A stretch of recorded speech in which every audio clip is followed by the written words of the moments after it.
trăn trở suốt những cái năm tháng tuổi trẻ của tôi, và tôi cứ ngồi ở đó khi tôi còn là một cái nhà phân phối vô cùng trẻ, tôi cứ ngồi ở đó để trả lời cho cái câu hỏi đó của mình mà tôi không trả lời được, và tôi ngồi tôi suy nghĩ rất nhiều. Có lẽ hay là bây giờ tôi bị mất tóc bởi vì là cái thời đấy tôi cứ ngồi tôi gãi đầu gãi tai để tôi nghĩ ra câu trả lời, nó nhiều quá cho nên bây giờ tôi đi như thế này. You know what I finally decided? Và các bạn có biết cuối cùng thì tôi quyết định như thế nào không ạ? I had to become the kind of person other people wanted to follow. Và tôi quyết định rằng mình phải trở thành một cái người mà tất cả mọi người đều muốn đi theo. I had to develop the skills of the business so good. I had to become so good at the skills of the business that other people would see me and say, hey, I want to be with that guy. I want to follow that guy. I want to be on that guy's team. Và tôi quyết định rằng mình sẽ phải đầu tiên là phát triển các cái kỹ năng kinh doanh của mình, phát triển các cái kỹ năng kinh doanh của mình tốt đến mức là tất cả mọi người đều muốn đi cùng với tôi, tất cả mọi người đều muốn tham gia vào với tôi. Người ta nhìn cái kỹ năng kinh doanh của tôi và người ta nói rằng là tôi muốn đi cùng với cái người đó, tôi muốn đi cùng với ông ấy và tôi muốn đi cùng với cái hệ thống của ông. I remember one of the first meetings that I did. Và tôi vẫn còn nhớ cái cuộc meeting, cái cuộc họp đầu tiên mà tôi tổ chức. It was in the home of a friend of mine. Và nó là một cái cuộc gặp ở tại nhà của một cái người bạn của tôi. His wife didn't like me. Và vợ của cái người bạn đó thì tôi thế nào? She didn't like her husband being in the business with me. Và cô ấy cũng không thích chồng của cô ấy làm cái công việc kinh doanh này của chúng tôi. And so here I was in the house with this man and about 5 or 6 of his friends. And his wife was in another room of the house, and she was going around and banging pots and making noise just to show that she wasn't happy with me being there. Và tôi nhớ rằng là tôi ở trong cái tôi đến cái cuộc họp đó ở nhà của anh ấy cùng với khoảng 5 đến 6 người bạn của anh ấy, và chúng tôi ngồi ở trong một cái phòng để họp. Còn vợ của anh ấy thì ở cái phòng bên cạnh, và cô ấy cứ đập đồ này đập đồ kia, cô ấy cố gắng để tạo ra rất nhiều cái tiếng ồn để cho chúng tôi hiểu rằng là cô ấy không thích cái buổi gặp đó của chúng tôi, và cô ấy không thích chồng của cô ấy tham gia vào cái công việc kinh doanh này cùng với lại tôi. And I was so bad at doing meetings.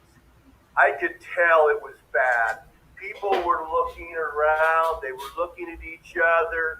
I started getting hot, I started sweating. I was just like, I was hoping, can this ever get over?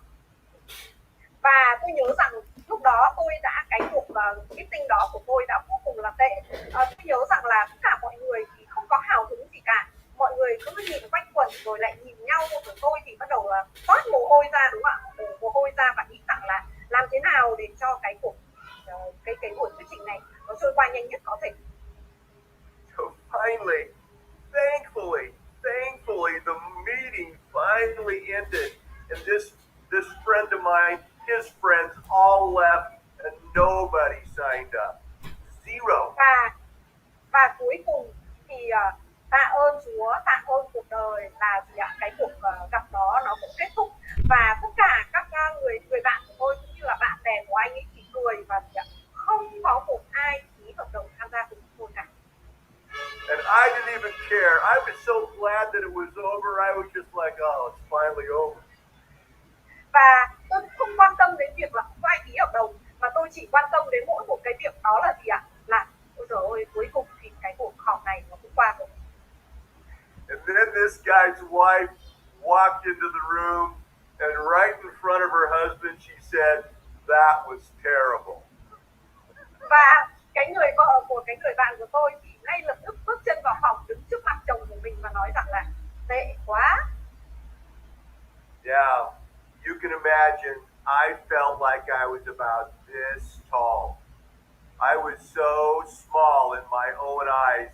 I said to myself, why would anybody join me? I'm terrible. Và các bạn hãy nghĩ đến cái cảm xúc của tôi lúc đó. Tôi nghĩ rằng mình chỉ cao có người này thế này. Tôi tự cảm thấy trong con mắt của tôi là một cái người vô cùng là bé nhỏ, một cái người vô cùng tệ. Và tôi lại hỏi mình rằng là nếu như tôi tệ như thế này thì tại sao người khác lại muốn đi cùng với tôi? But my friends, I had a vision of what I could do. And so I said to myself, I don't care about tonight. I care about tomorrow. And I'm going to do whatever it takes to become so good at doing these meetings that people are going to stand up and give me a standing ovation when I get done with a meeting. Và các bạn có biết không ạ? Nhưng mà tôi không quan tâm, bởi vì tôi có một cái tầm nhìn nó đủ lớn đến mức rằng tôi biết tôi có thể làm được cái điều gì. Và tôi tự nói với chính mình rằng tôi không quan tâm đến buổi tối ngày hôm nay, tôi chỉ quan tâm đến cái tầm nhìn của tôi và những cái điều tôi có thể làm trong tương lai. Và tôi phải trở thành một cái người để mỗi một khi tôi đứng lên tôi làm một cái buổi meeting hay một cái buổi thuyết trình nào đó thì tất cả mọi người đều đứng dậy và vỗ tay, dành cho tôi những cái tràng vỗ tay và họ thực sự muốn đi cùng với tôi. This was in 1990. Và đó vào năm 1990. Before the internet. Trước khi cả cái thời mà chúng ta có internet. Before the iPhone. Trước khi mà chúng ta có cả iPhone. But I went out and I bought something called the Sony Walkman. Và lúc đó thì tôi đã mua một cái thứ có tên gọi là Sony Walkman, đúng không ạ? Một cái gọi là cái đài ấy ạ, cái đài Sony ạ. The Sony Walkman was a little cassette recorder about this big. Và cái Sony Walkman là một cái gọi là một cái đài cassette, nó to khoảng bằng gần này. And it had a little clip on it. You could put it through your belt. Và nó có một cái một cái dây đeo rất là nhỏ để bạn có thể đeo nó vào trong cái thắt lưng của mình. And I put that Walkman on my belt, and I got a little microphone with a cord, and I would clip it onto my tie. Và tôi đeo cái Walkman đó vào trong thắt lưng của mình và tôi có một cái tai nghe nhỏ để tôi đeo cái tai nghe đó để tôi có thể nghe được. And I started to record every meeting I did from that night forward. Và cái đó nó cũng có một cái nút ghi âm, cho nên là tôi bắt đầu ghi âm tất cả các cái cuộc meeting mà tôi trình bày bắt đầu từ cái thời điểm đó. I did that for years. Và tôi đã làm cái điều đó. I still do it sometimes, where I will record my presentations and go back and listen to them, critiquing myself to make sure that I am as good as I can be. Và cho đến bây giờ thỉnh thoảng tôi vẫn làm cái điều đó. Tôi vẫn ghi âm lại tất cả các cái buổi thuyết trình của tôi và tôi nghe lại những các cái bài ghi âm đó để đảm bảo chắc chắn rằng là tôi đã thực sự thuyết trình một cách tốt nhất. Tôi đã thực sự nỗ lực thuyết trình một cách tốt nhất. I learned how to be a good speaker by being honest with myself and practicing it day after day after day.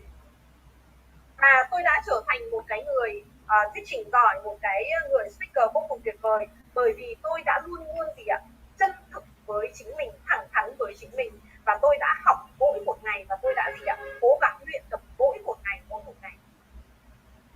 As I became better at the skills in the business, my business started to grow. People wanted to join me because they saw the skill and they said, I want that. I want to be like that. Và khi mà cái kỹ năng của tôi về kinh doanh nó phát triển thì đó là cái lúc mà cái công việc kinh doanh của tôi nó cũng phát triển theo. Tất cả mọi người khi mà nhìn thì họ nói rằng là họ muốn cái điều đó, họ muốn tham gia với tôi bởi vì họ muốn cái kỹ năng của tôi có đó. Now people started to say, well, can you get rich in this business? Và đó là cái lúc mà mọi người bắt đầu nói rằng là ồ, thế thì cái công việc kinh doanh này có thể giúp họ giàu được không? And if I said, yes, you can get rich in the business, they might say, are you rich? Và nếu như tôi trả lời rằng là có, bạn có thể trở nên giàu có trong công việc kinh doanh này, thì họ sẽ hỏi tôi rằng thế anh đã giàu chưa? And I was not rich yet. Và lúc đó thì tôi chưa giàu. I was too busy spending all my income on things to make me look rich. Và tôi đã thực sự là gì ạ? Ném tiền vào những các, tôi đã bận rộn ném tiền vào những cái thứ mà nó khiến cho tôi trông có vẻ giàu. And so I decided if I was going to be a leader on how to be rich, I had to become rich. Và lúc đó thì tôi quyết định rằng là nếu như mình muốn trở thành một cái người thủ lĩnh mà có thể dẫn dắt người khác trở nên giàu có, thì cá nhân mình phải trở nên giàu có trước tiên. Do you know how you become rich? Và các bạn có biết làm thế nào để mình có thể trở nên giàu có không? It's very simple. Nó rất đơn giản. You make more money than you spend. Đó là bạn kiếm ra nhiều tiền hơn là bạn tiêu. But I see so many distributors who spend more money than they make. Thế nhưng mà tôi lại nhìn thấy quá nhiều những người nhà phân phối, những người thủ lĩnh tiêu nhiều hơn cái số mà họ kiếm được. They think they can fake it till they make it.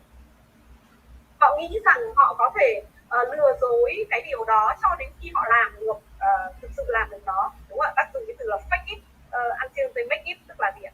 Có thể lừa dối người ta cho đến khi mà mình thực sự trở nên giàu có. But the problem with that strategy is you can never fake out yourself. Và cái vấn đề đó là gì ạ? Bạn sẽ luôn luôn gì ạ? Tự lừa dối chính mình nữa.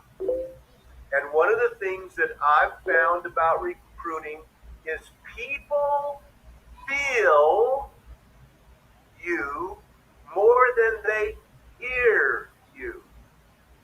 Và một cái điều mà tôi nhận ra trong cái quá trình mà chúng ta tuyển dụng đó là gì ạ? Mọi người cảm nhận bạn nhiều hơn là mọi người nghe bạn. And so I stopped spending money on things to make myself look good, and I started focusing on just being good and saving and investing money so that I actually did have money and could be rich. Và lúc đó thì tôi bắt đầu ngừng cái việc ném tiền vào những cái thứ mà để giúp tôi trông có vẻ là gì ạ? Tốt, nhưng mà tôi gì ạ? Không thực sự tốt.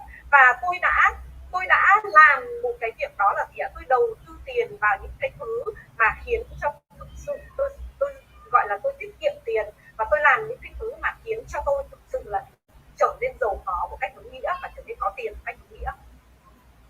One of the biggest challenges we have in our business is we have too many distributors who think that they can talk people into doing something that they have never done.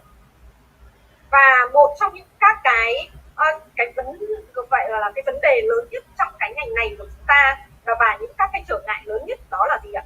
Có rất nhiều người ta nghĩ rằng người ta có thể nói ai đó làm cái điều gì và chia sẻ với ai đó những cái điều mà người ta cần phải làm, nhưng trên thực tế thì gì ạ? Họ lại không làm. So step one in leadership is that you have to be out in front. You have to be the one who can do it better than the people you're trying to recruit. Vậy thì cái điều đầu tiên mà chúng ta cần phải làm đó là gì ạ? Chúng ta cần phải đi ra ngoài kia, chúng ta cần phải thực sự làm những cái điều mà gì ạ? Chúng khiến cho chúng ta trở nên tốt hơn những cái người mà chúng ta đang mong muốn tuyển dụng họ. This is so liberating. Và cái điều này nó thực sự là gì ạ? Vô cùng là tự do. You don't have to fake anybody out. Và nó khiến cho các bạn không cần phải gì ạ? Giả dối bất kỳ một ai cả. You don't have to tell any lies. Và các bạn không cần phải nói một cái lời nói dối nào cả. If you're committed to being really, really good at the business, the truth is good enough. Và nếu như các bạn thực sự cam kết rằng mình sẽ trở nên giỏi trong cái công việc kinh doanh này, thì chỉ cần một cái sự thật như vậy là đã đủ rồi.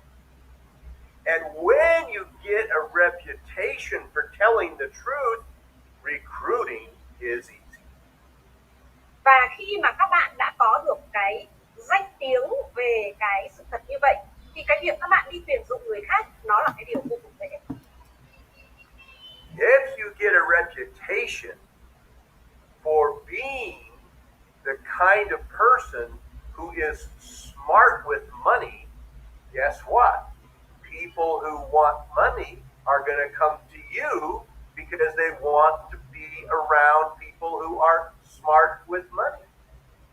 Và các bạn hãy nghĩ xem ạ, nếu như các bạn là một cái người có cái danh tiếng rằng các bạn tiêu tiền và giữ tiền một cách vô cùng thông minh, thì các bạn sẽ dễ dàng tuyển dụng được những cái người mà gì ạ? Họ muốn có tiền bởi vì họ muốn trở thành một cái người, họ muốn ở quanh một cái người nào đó mà thông minh về tiền bạc, đúng không ạ? Giỏi giữ gìn tiền bạc, đúng không ạ? Thì cái việc đó các bạn tuyển dụng họ trở nên vô cùng dễ. If you get a reputation for being the kind of person who says whatever they want to say, who's always telling big stories about things, people may find you funny, but they won't want to join you. Và nếu như các bạn mà là một cái người mà nói những cái điều lớn lao, những cái điều to lớn, những các cái điều những cái câu chuyện nghe có vẻ như rất là lớn lao mà gì ạ, các bạn cứ nói thôi, người ta sẽ thấy rằng là gì ạ, nó vô cùng là thú vị, nhưng mà họ sẽ không tham gia với các bạn đâu. In fact, just today, I got a text message from a man who has a reputation of being a big storyteller. Và trên thực tế ngày hôm nay thì tôi có nhận được một cái tin nhắn từ một cái người mà gọi là reputation, tức là cái danh tiếng của ông ấy là gì ạ? Luôn luôn nói những cái câu chuyện vô cùng lớn lao. And he says to me in the text, "Hi Stewart, so great to have you back." Và ông ấy nhắn cho tôi như thế này: xin chào Stewart, rất là mừng được nhìn thấy ông quay trở lại. I'm involved in the strategy surrounding a new business coming to Japan with a $1 billion company, and I'm the friend of the CEO's girlfriend. Và tôi thì mới được biết đến một cái thông tin về một cái công ty vô cùng tuyệt vời và nó mới tham gia vào thị trường Nhật Bản, và tôi rất tình cờ là lại là bạn của, và cái công ty này có quy mô cỡ hàng tỷ đô, và tôi rất tình cờ lại là bạn gái, là bạn của bạn gái cái người CEO của công ty đó. And he said, "Can you give me 20 minutes to meet with you?" Và ông có thể cho tôi 20 phút để chia sẻ với ông được không?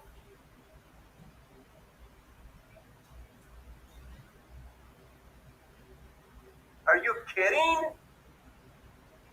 Và tôi nghĩ rằng là anh đùa đấy ạ. I mean, honestly, the CEO girlfriend? That's Và your tôi strategy?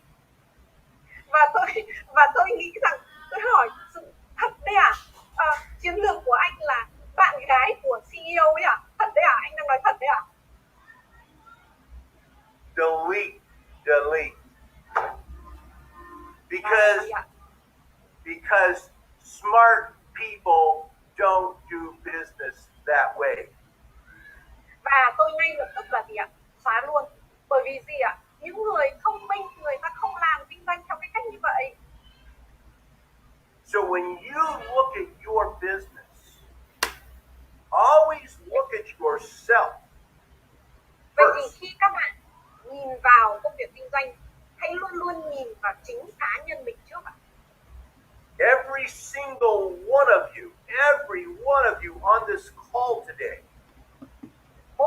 người trong số các bạn, mỗi một người trong số các bạn trong cái chương trình buổi sáng ngày hôm nay, các bạn đủ tốt ạ.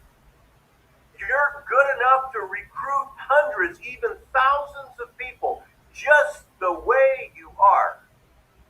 Và các bạn đủ để có thể tuyển dụng hàng trăm, hàng nghìn những người mà các bạn muốn, chỉ bằng cái cách là gì ạ? Mình là chính mình.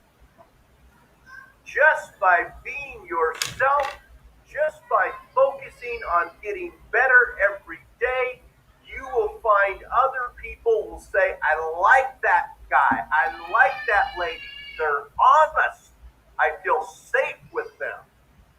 Và chỉ bằng cái cách các bạn là chính mình mỗi một ngày và thành thật với chính mình, thì các bạn đã đủ tốt để có thể tuyển dụng bất kỳ một ai. Và chỉ phải bằng cái việc các bạn mỗi một ngày gọi là thành thật với chính mình, trở nên tốt hơn một chút, thì các bạn đã có thể tuyển dụng được bất kỳ một ai, bởi vì họ sẽ nói rằng là họ muốn tham gia với một cái người như các bạn, một cái người gì ạ, vô cùng là chân thành, một cái người vô cùng là gì ạ, thẳng thắn, và một cái người vô tốt. Just be you. Hãy chỉ là chính mình. But be the best you can be. Hãy là chính mình, nhưng hãy là cái phiên bản tốt nhất mà mình có thể. And work hard on getting better every day. Và hãy nỗ lực mỗi một ngày để trở thành một cái phiên bản tốt hơn của chính mình. Be honest with yourself about yourself. Và hãy gì ạ, luôn luôn thành thật với chính mình và thành thật với chính mình một cách tốt nhất. If you need to get better on your recruiting, well, go practice recruiting. Và nếu như các bạn muốn trở thành một cái người tuyển dụng giỏi hơn, thì hãy đi ra ngoài và tuyển dụng mỗi một ngày, hãy thực hành cái việc tuyển dụng mỗi một ngày. If you have to get better with your presentations on the product or the compensation plan, practice, practice, practice. Practice in front of a camera. Practice audio taping yourself. Practice, practice, practice. Và nếu như các bạn muốn trở thành một cái người thuyết trình giỏi về sản phẩm hay về cơ hội kinh doanh, thì hãy gì ạ? Thực hành, hãy làm nó mỗi một ngày. Các bạn hãy thực hành cái việc thuyết trình đó trước cái gì ạ? Trước máy quay, rồi là trước cả cái máy ghi âm. Hãy luôn luôn gì ạ? Thực hành và thực hành nó mỗi một ngày. Really important to use the upline as a role play partner. I cannot emphasize enough, your upline wants you to succeed. Go to them and say, can I role play with you? I need to get better at this. Let me practice with you. Và tôi muốn rằng mỗi một người trong số các bạn hãy gì ạ? Hãy trở thành một cái người thực sự là hình mẫu, hãy trở thành một cái người thực sự là tham gia vào cái việc đó.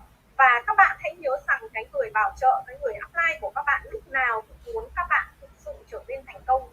Vậy thì các bạn hãy đi ra nói với người bảo trợ, nói với người upline của mình rằng là tôi muốn trở nên giỏi hơn, tôi có thể tham gia thực hành cùng với anh, cùng với chị trong cái việc này được không? Now, I want to jump into, do I have sharing ability? Yes sir, you should. All right, let me see if this works. Yes please. Okay. Kiện ơi, bác đi share được màn hình đúng không em?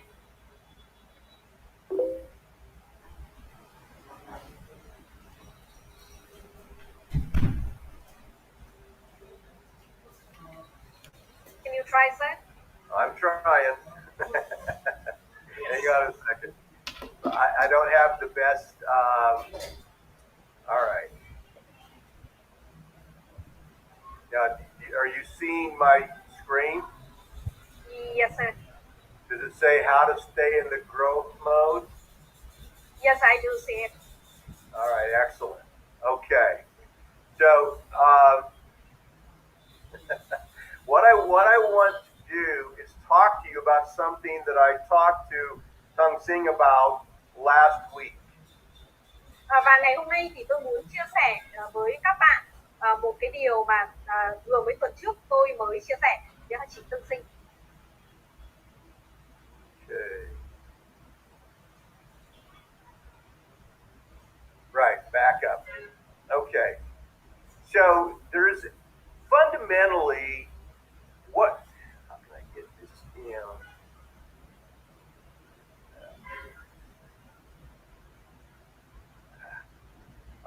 apologize for I need to practice on my technology, don't I? So, xin lỗi các bạn, tôi nghĩ rằng là tôi phải thực hành công nghệ tốt hơn nữa đúng không ạ? All right, so there's really two aspects to our business, recruit and develop. Có hai cái phần vô cùng là quan trọng trong cái công việc kinh doanh này của chúng ta, đó là gì ạ? Tuyển dụng và phát triển. You're going to recruit first yourself. Đầu tiên các bạn phải tuyển dụng chính mình đã. And then you're going to develop yourself. Và sau đó thì các bạn phải phát triển chính mình. And then you're going to try to recruit somebody else, and then you're going to help develop that person. Và sau đó thì các bạn sẽ gì ạ? Tuyển dụng một người nào đó và giúp cái người đó phát triển. As you recruit and develop, you automatically go into the growth mode. Và khi mà các bạn tuyển dụng và phát triển như vậy thì các bạn tự động đi vào cái gì ạ? Vào cái trạng thái phát triển. Now, once you're in the growth mode, the goal is to stay there, to never stop growing. Và khi mà các bạn ở trong cái trạng thái của cái sự phát triển thì mục tiêu của chúng ta là luôn luôn ở cái trạng thái đó, không bao giờ bước ra khỏi cái trạng thái đó và không bao giờ ngừng cái việc phát triển. If you have the discipline and the wisdom to never leave recruiting and developing, your business will go up forever. Và nếu như các bạn có đủ cái discipline, tức là cái tính kỷ luật, và các bạn có đủ cái sự thông thái để các bạn luôn luôn ở trong cái trạng thái phát triển này, các bạn luôn luôn tuyển dụng và phát triển, thì cái công việc kinh doanh của các bạn nó sẽ luôn luôn liên tục phát triển và không bao giờ ngừng. But the biggest problem that I've seen, now keep in mind, I've been involved in the business since 1990. So 31 years. Thế nhưng cái thứ mà tôi đã trải nghiệm, một cái thứ mà tôi đã nhìn thấy trong suốt rất nhiều năm, kể từ năm 1990 cho đến nay, tức là 31 năm rồi. And I've seen this happen so many times. It's just such a tragedy when people are doing so good and they're doing it right and their business is growing, and then all of a sudden they decide they want to have an ego trip. Và cái điều này nó thực sự là một cái thảm họa, bởi vì tôi đã nhìn thấy rất nhiều những cái người thành công, những cái công việc kinh doanh thành công, và họ đã ở trong cái gọi là cái trạng thái phát triển như vậy, nhưng mà bỗng dưng thì họ lại quyết định rằng là họ để cho cái ego, tức là cái tôi cá nhân, cái sự tự cao cá nhân nó phát triển. They decide, whoa, I'm so good already. I don't need to grow anymore. I'm so good already. I don't need to recruit anymore. I'm so big already. I don't need to do what other people need to do. Và lúc đó là lúc mà họ quyết định rằng là tôi đủ tốt lắm rồi cho nên là tôi không cần phải tuyển dụng nữa. Tôi đủ tốt lắm rồi cho nên tôi không cần phải phát triển nữa. Tôi cũng đủ tốt lắm rồi, tôi giỏi lắm rồi cho nên là tôi cũng không cần phải làm những cái việc mà tất cả mọi người đang làm nữa. And so they go into management mode. Và đó là cái khi họ bước vào cái trạng thái management, tức là cái trạng thái quản lý. Now, management is a very important role. Các bạn phải biết rằng cái trạng thái quản lý là một cái vị trí, một cái vai trò, đóng một cái vai trò vô cùng quan trọng. Lan Mai is our country manager, and she does a great job managing Vietnam. Và ví dụ như chị Mai Lan là một cái người đại diện cho thị trường, đúng không ạ? Và chị làm rất là tốt cái công việc quản lý cái thị trường Việt Nam này. And Bobby Kim is a great manager. He's responsible for all of Asia Pacific. Và hay là như ông Bobby Kim cũng là một cái người quản lý vô cùng tuyệt vời. Ông ấy là người chịu trách nhiệm cho toàn bộ cái khu vực châu Á Thái Bình Dương. And Christopher is a great manager. He's managing the whole company worldwide. Và hay là như ông Christopher Kim cũng là một cái người quản lý vô cùng tuyệt vời. Ông ấy toàn cầu. But you as a distributor are not in management by design. You are in leadership by design. Thế nhưng các bạn với tư cách là một nhà phân phối thì các bạn không phải là những người gì quản lý, các bạn không phải được gọi là dùng cái từ được thiết kế để trở thành những cái người quản lý, mà các bạn sinh ra để trở thành những cái người chủ tịch. We only have one country manager in Vietnam, but we could have 1,000,000 leaders in Vietnam. Chúng ta có thể chỉ có mỗi một người gọi là quản lý duy nhất, quản lý quốc gia duy nhất ở tại thị trường Việt Nam, nhưng chúng ta có thể có hàng triệu những chủ tịch ở thị trường Việt Nam. But if you go into management mode, because your people see you as a leader, they will follow you into management mode. Và các bạn hãy nghĩ rằng nếu như các bạn rơi vào cái trạng thái quản lý thì các người downline của các bạn trong hệ thống của các bạn, họ không nhìn các bạn với tư cách là một người quản lý, họ nhìn với các bạn với tư cách là một người thủ lĩnh, và họ cũng sẽ đi theo các bạn vào cái trạng thái quản lý đó. And as they follow you into management mode, you're going to have a problem because your business is going to start going down. Và khi mà đội nhóm của các bạn theo các bạn đi vào cái trạng thái quản lý đó thì các bạn sẽ bắt đầu có vấn đề, bởi đó là khi công việc kinh doanh của các bạn đi xuống. Because you're not recruiting and developing anymore, and your people are not recruiting and developing anymore. Và bởi vì các bạn không tuyển dụng và các bạn không phát triển nữa, cho nên đội nhóm của các bạn cũng không tuyển dụng và cũng không phát triển nữa. And when your business starts going down, well, you have to make an excuse about why that's happening. You have to say, well, it's this problem, or it's that COVID, or it's this problem, or whatever. But you're now in excuse mode. Và khi mà cái công việc kinh doanh không phát triển như vậy thì đó là cái lúc mà các bạn rơi vào cái trạng thái gì ạ? Gọi là biện hộ, đúng không ạ? Biện minh. Và các bạn nói rằng là các bạn không thể phát triển được bởi vì cái lý do này, lý do kia, bởi vì Covid, bởi vì rất nhiều những các cái thứ khác. Và đó là cái khi mà cả hệ thống của các bạn cũng sẽ gì ạ? Rơi vào cái trạng thái gì ạ? Biện minh cho cái sự không phát triển của mình. And as you get involved in excuse mode, your people follow you into excuse mode, which pushes you into blame mode. Và các bạn thấy rằng là bởi vì các bạn là thủ lĩnh, cho nên khi mà các bạn ở trong cái trạng thái gì ạ? Gọi là biện minh như vậy, toàn bộ hệ thống của các bạn cũng đi vào cái trạng thái đó cùng với các bạn. Và khi họ đi vào cái trạng thái đó thì là lúc các bạn rơi vào cái trạng thái gọi là đổ lỗi. Now your business is just falling apart, and you have to blame somebody.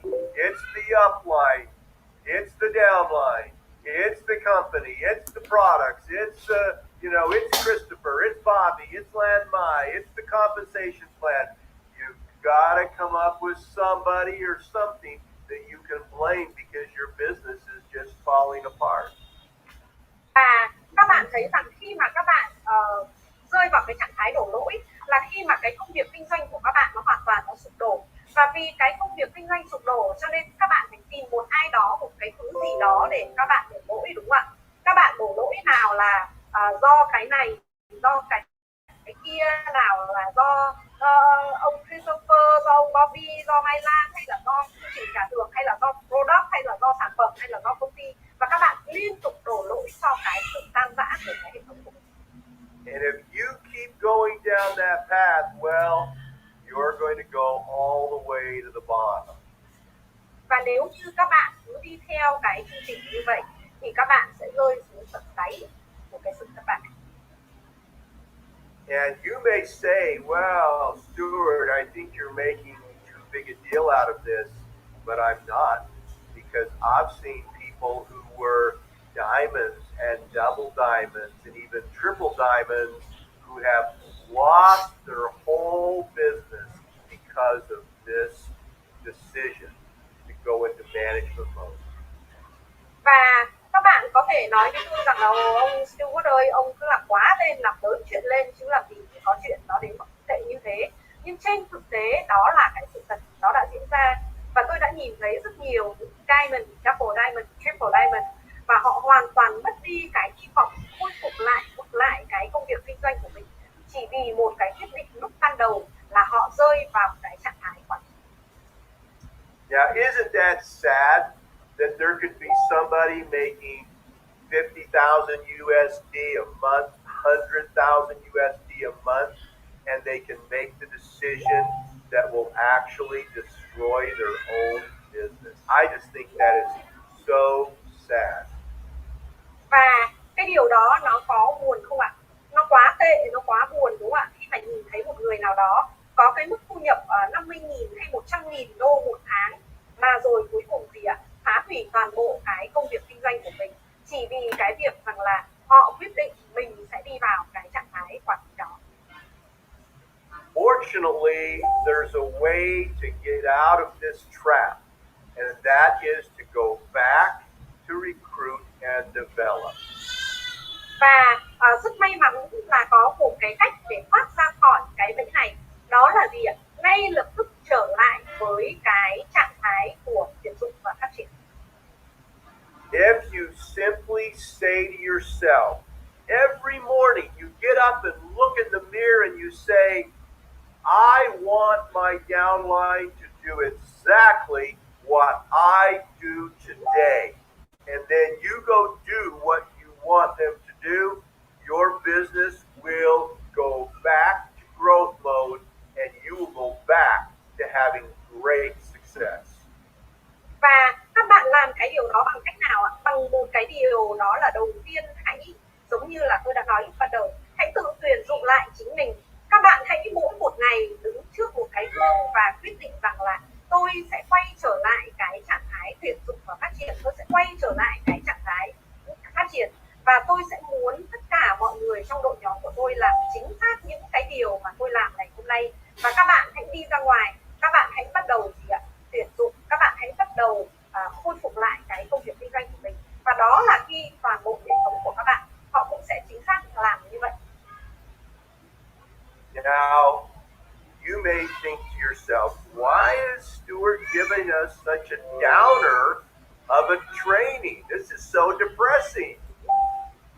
Và có thể người trong số các bạn lại hỏi là không hiểu làm sao ngày hôm nay ông Stewart ông ấy lại đào tạo chúng ta về những cái thứ mà nó gây cột cảm hứng như thế này, những cái thứ này nó là cột cảm hứng quá cơ.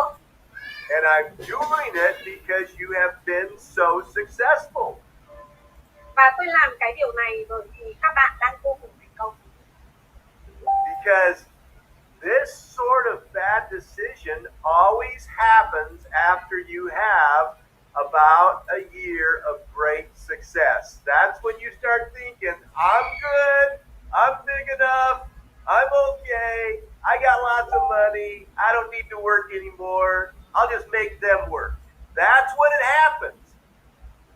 Và cái lý do tôi nói, bởi vì cái trạng thái, cái chương trình mà tôi vừa mới miêu tả với các bạn, nó luôn luôn xảy ra vào thời kỳ khoảng 1 năm sau khi các bạn đạt được cái sự thành công. Đó là cái khi mà các bạn nói rằng là tôi tốt rồi, tôi giỏi rồi, tôi thành công rồi, tôi có nhiều tiền rồi, cho nên là bây giờ tôi vui mừng rồi, tôi cứ ngồi ở đây và tôi không cần phải làm gì cả, tôi để cho tất cả mọi người làm những cái thứ việc mà mọi người cần phải làm. Và cái chu trình mà tôi vừa mới tả với các bạn, nó xảy ra ngay sau khi chúng ta đạt được cái sự thành công. As I have looked at the great leaders that I respect so much, they all have one thing in common. Và khi tôi nhìn đến tất cả những cái người thủ lĩnh thành công mà tôi vô cùng là tôn trọng và ngưỡng mộ, thì họ có một cái điều chung rất giống nhau. They never ask their downline to do anything that they are not already doing. Đó là gì ạ? Họ không bao giờ đề nghị downline của mình làm những cái điều mà họ chưa làm hoặc họ không làm. The great leaders always recruit more than they ask their downline to recruit. Và những cái người thủ lĩnh giỏi, những cái người thủ lĩnh vĩ đại là những cái người mà luôn tuyển dụng nhiều hơn cái số mà họ mong muốn downline của họ.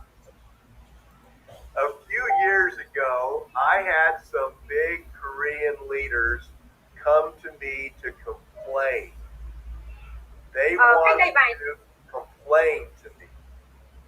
cách đây vài năm thì tôi có một cái người thủ lĩnh khá lớn ở thị trường Hàn Quốc. Họ đến họ nói chuyện với tôi và họ nói rằng họ muốn phàn nàn với tôi ạ. They said, you need to stop Jin Hee Park from recruiting. He's competing with us. This is a small country and he's already so big. Why does he keep recruiting? Tell him to stop recruiting. Và cái người đó nói với tôi rằng là ông hãy làm ơn bảo ông Jin Hee Park ngừng cái việc tuyển dụng lại đi. Ông ấy đang tuyển dụng quá nhiều và ông ấy cạnh tranh với chúng tôi. Cái đất nước Hàn Quốc của chúng tôi nó quá nhỏ và nếu ông ấy cứ tuyển dụng như vậy thì chúng tôi không còn ai để tuyển dụng cả. Cho nên ông làm ơn bảo ông Jin Hee Park là ông ấy đang cạnh tranh với chúng tôi đấy, ông ấy ngừng cái việc tuyển dụng lại đi. I said, you should get up and thank God every day that you have a leader who actually leads by example. Và tôi nói với cái người đó rằng là bạn nên đứng dậy và tạ ơn Chúa rằng bạn có một cái người thủ lĩnh tuyệt vời, một cái người thủ lĩnh mà luôn luôn dẫn dắt bằng việc trở thành hình mẫu. We are in the leadership business. We have to do it first, and then we can say, come on and do it with me. And then we'll have credibility. Then we'll have power. Then we'll have people want to be a part of our business because we're leading by example. Cái công việc kinh doanh này của chúng ta là một cái công việc kinh doanh bằng leadership, tức là bằng tinh thần thủ lĩnh. Chúng ta phải dẫn dắt đội nhóm của mình bằng cái việc chúng ta trở thành những các cái hình mẫu. Chúng ta phải làm cái điều đó trước, sau đó thì chúng ta quay ra, chúng ta nói với tất cả mọi người rằng hãy đi theo tôi, đúng không ạ? Hãy làm chính xác những cái điều mà tôi làm. Đó là khi các bạn sẽ có uy tín, các bạn sẽ có sức mạnh và các bạn sẽ có cái quyền năng để có thể tuyển dụng bất kỳ một ai vào trong cái hệ thống của các bạn. Và đó là khi mà các bạn thực sự dẫn dắt bằng hình mẫu. Now, I just want to give you a little bit of my vision for Vietnam. Và bây giờ thì tôi muốn chia sẻ với các bạn một chút về cái tầm nhìn của tôi cho cái thị trường Việt Nam của các bạn. As you know, I've been to Vietnam many times. Các bạn biết rằng là tôi đã đến Việt Nam khá nhiều lần. And I loved every visit. Và cứ mỗi một lần đến thì tôi đều rất là yêu.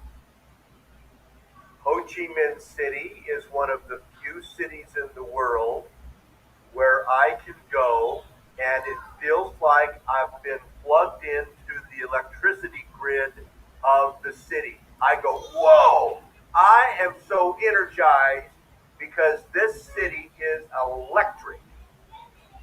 Và thành phố Hồ Chí Minh là một trong số rất ít những thành phố mà khi tôi đến đó, tôi cảm thấy như là mình được truyền điện, cảm thấy rằng là mình gần như là được truyền cái năng lượng.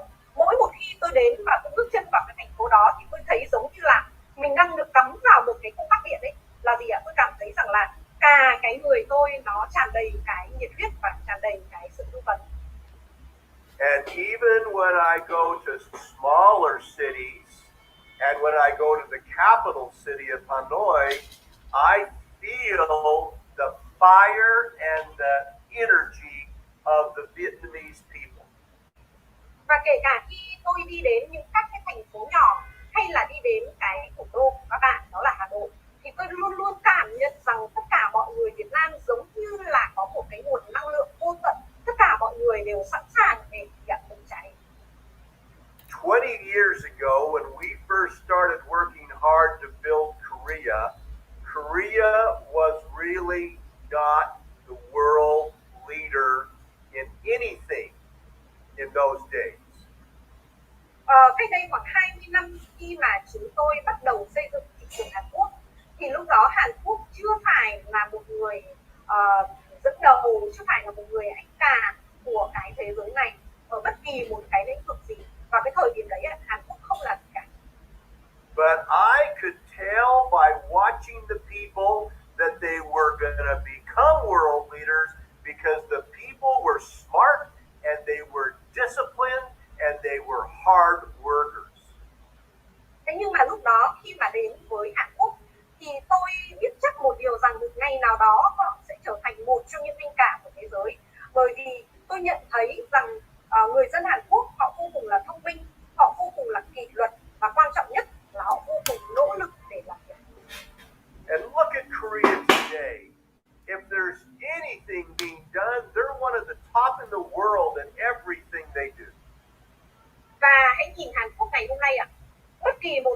gì mà họ làm ra thì cái sản phẩm của họ đều trở thành một trong những cái sản phẩm mà dẫn đầu trên thế giới.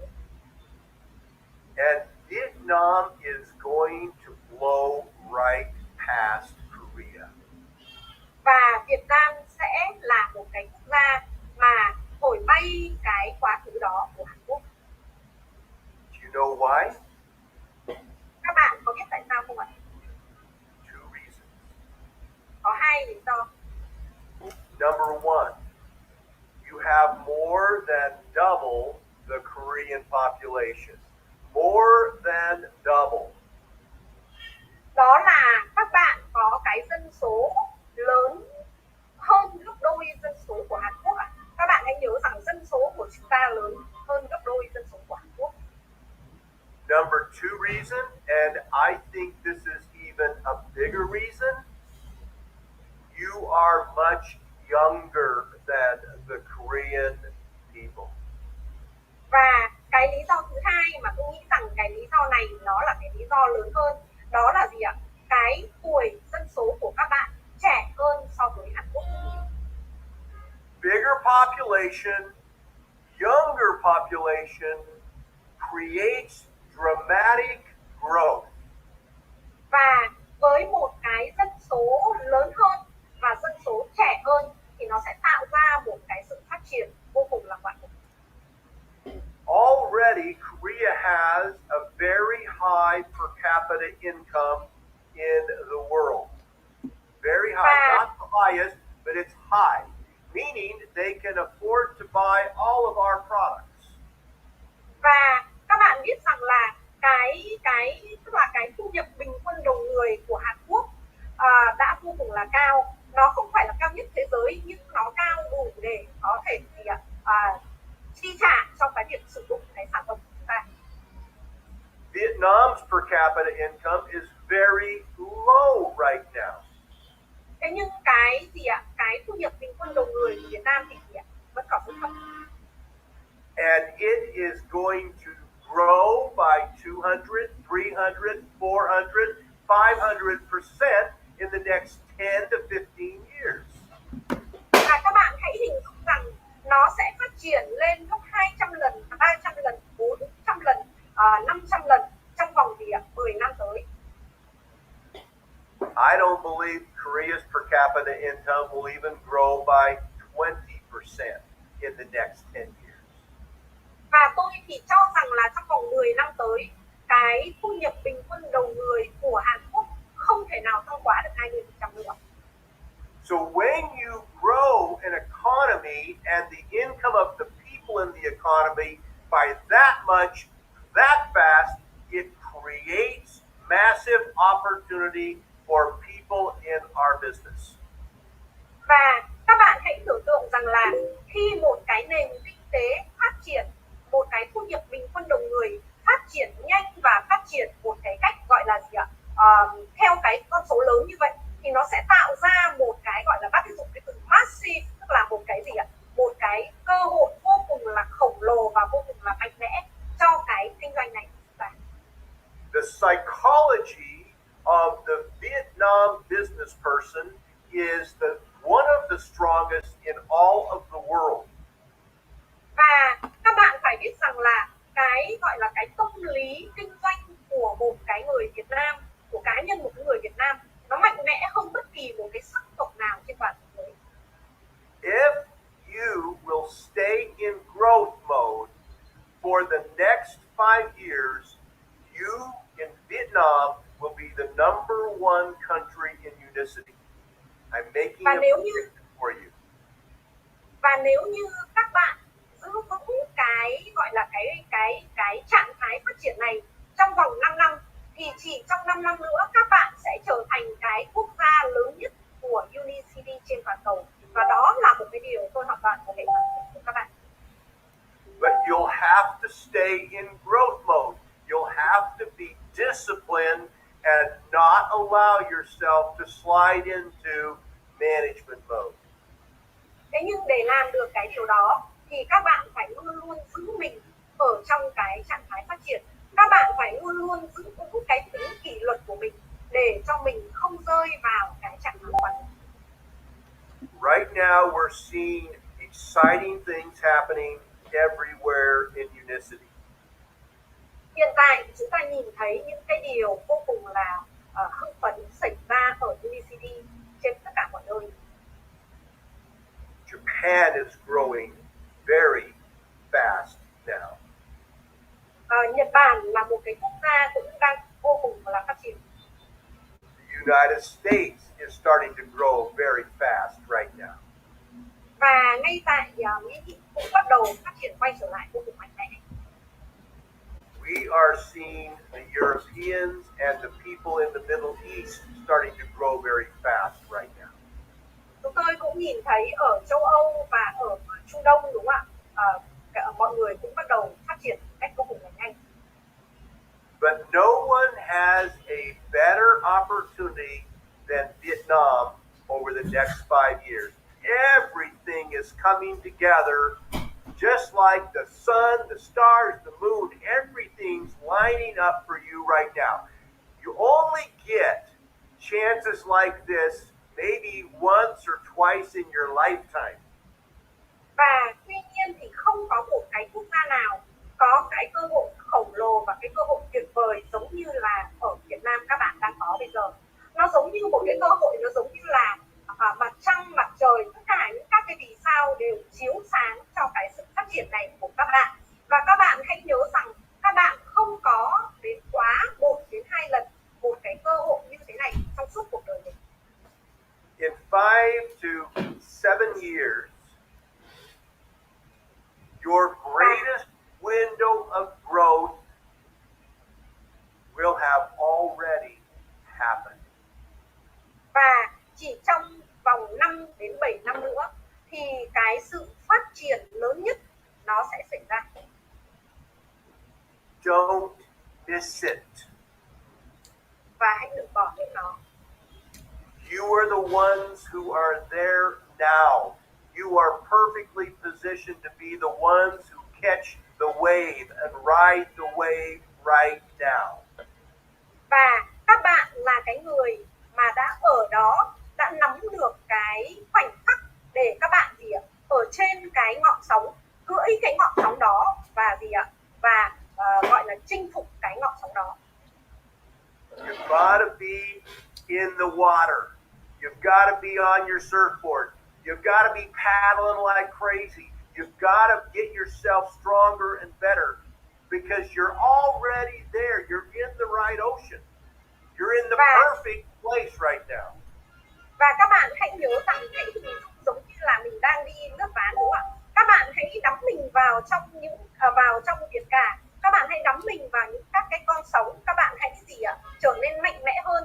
Các bạn phải chiếm giữ được cái tấm ván lướt của mình và các bạn hãy gì ạ? Lướt, các bạn hãy thấy rằng mình đang ở chính vào cái thời điểm tuyệt vời nhất và đúng nhất. So if I come to see you in 5 years and you're not a crown diamond or bigger, I'm going to say you missed the way. Và nếu như trong vòng 5 năm nữa tôi gặp các bạn mà các bạn chưa phải là crown diamond, tôi sẽ nói với các bạn rằng là các bạn bỏ lỡ mất cái con sóng vĩ đại. Because I can promise you there will be crown diamonds in Vietnam. There will be global ambassadors in Vietnam. I promise you that's going to happen. I know it's going to happen. And not just one or two. We're probably talking about 10 or 15 or 20 of these very top positions right there in Vietnam. And why shouldn't it be you? Và tôi khẳng định với các bạn rằng chúng ta sẽ có gì ạ? Crown Diamond, chúng ta sẽ có Royal Crown Diamond và thậm chí cả Global Ambassador. Và tại sao nó lại không phải là các bạn? Tôi khẳng định với các bạn trong vòng 5 năm nữa chúng ta sẽ có những cái danh hiệu tuyệt vời đó, những cái danh hiệu mà phải nói rằng là cao nhất trên toàn cầu ở tại quốc gia của các bạn. Và sẽ không chỉ có 1 hay 2 đâu ạ. Chúng ta sẽ có cả 10, 15, thậm chí là 20 những cái danh hiệu cao tuyệt vời đó ở tại Unicity Việt Nam các bạn. Và tại sao nó lại không phải là các bạn? Now, it's going to take discipline. It's going to take lots of practicing. It's going to take being smart, telling the truth, pushing yourself to go even when you don't feel like going. It's going to take all of that.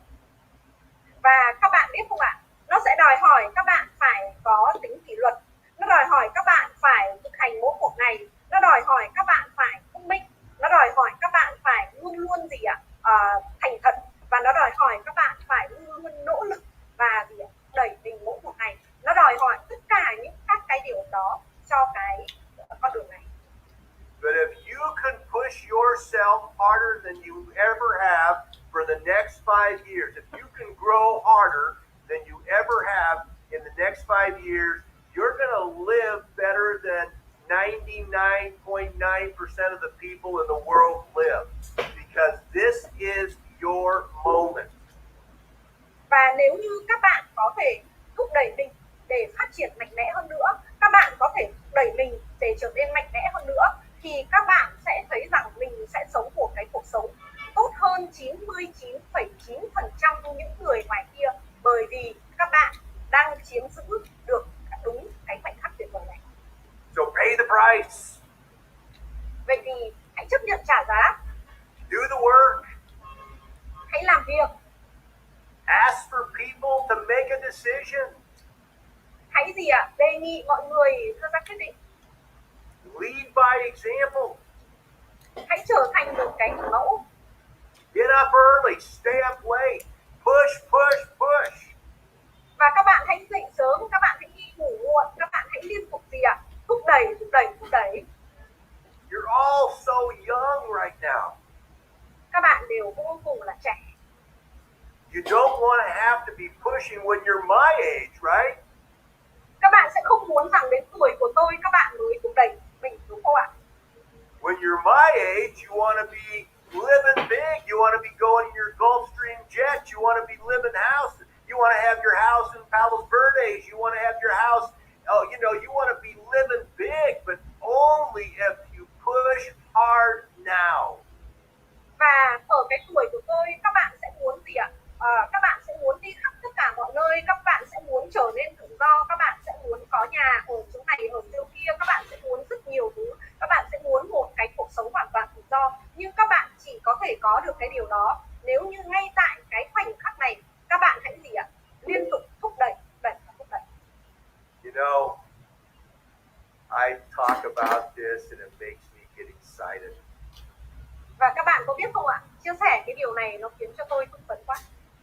Because I was lucky like you once. Bởi vì tôi đã may mắn giống như các bạn một lần trong cuộc đời mình. I signed up in 1990 when I was only 35 years old. I was young and I was in the right place at the right time. And I pounded that thing and I pounded that thing. And the rest of my life has been awesome because I owned it in that 5 years. Và các bạn có biết không ạ? Tôi đã vô cùng là may mắn bởi vì tôi quyết định ký với cái công việc kinh doanh này vào năm 1990. Khi đó tôi mới chỉ có 35 tuổi. Tôi trẻ giống như các bạn và gì ạ? Tôi đã bắt được cái khoảnh khắc đó và tôi đã nỗ lực phát triển, đã nỗ lực thúc đẩy liên tục. Và trong suốt sau 5 năm thì cái cuộc sống của tôi trở nên vô cùng tự do. Và bây giờ tôi sống một cái cuộc sống như thế này. All right. Good to be with you. I love you all. I'm so proud of you. I gave you that talk because I want you to stay on it, but I am proud of you. I know you're going to be great. Và tôi vô cùng là cảm ơn tất cả các bạn. Tôi yêu các bạn rất là nhiều. Tôi chia sẻ với các bạn cái bài nói đó bởi vì tôi muốn các bạn sẽ luôn luôn ở trong cái trạng thái đó, và tôi muốn các bạn biết rằng tôi vô cùng tự hào và tôi vô cùng yêu các bạn. Thank you very much, sir. Thank you very much. See you again very soon. Thank you very much. Bye bye. Thank you, sir. Vâng, các bạn thấy phần chia sẻ vô cùng tuyệt vời không ạ? Theo chúng ta thấy cái phần chia sẻ buổi sáng ngày hôm nay thế nào ạ? Vô cùng tuyệt vời đúng không ạ? Và một cái tầm nhìn vô cùng vững chắc cho Việt Nam chúng ta trong vòng 5 năm nữa. Nếu như tất cả chúng ta quyết định rằng mình sẽ ở trong cái trạng thái phát triển, nếu như chúng ta quyết định rằng chúng ta sẽ kỷ luật, chúng ta sẽ thực hành, chúng ta sẽ hành động vô cùng thông minh, chúng ta sẽ luôn luôn thành thật với chính mình và chúng ta luôn luôn nỗ lực để phát triển, thì chỉ 5 năm nữa chúng ta sẽ vượt xa Hàn Quốc và chúng ta sẽ có rất nhiều những Global Ambassador, những Royal Crown Diamond, double, triple diamond và diamond, và rất nhiều người ở tại Việt Nam sẽ được các bạn chạm đến và giúp cho cuộc sống của họ trở nên tốt hơn, đúng không ạ? Cảm ơn tất cả các bạn rất là nhiều ngày hôm nay đã tham dự chương trình cùng với Unicity, và hẹn gặp lại ở những chương trình tiếp theo của Unicity. Một lần nữa cảm ơn tất cả các bạn, và chúng tôi vô cùng yêu, vô cùng tự hào về cái sự nỗ lực của các bạn. Hãy chúc cho tháng 9 của chúng ta sẽ vô cùng là tuyệt vời, đúng không ạ? Cảm ơn tất cả rất là nhiều.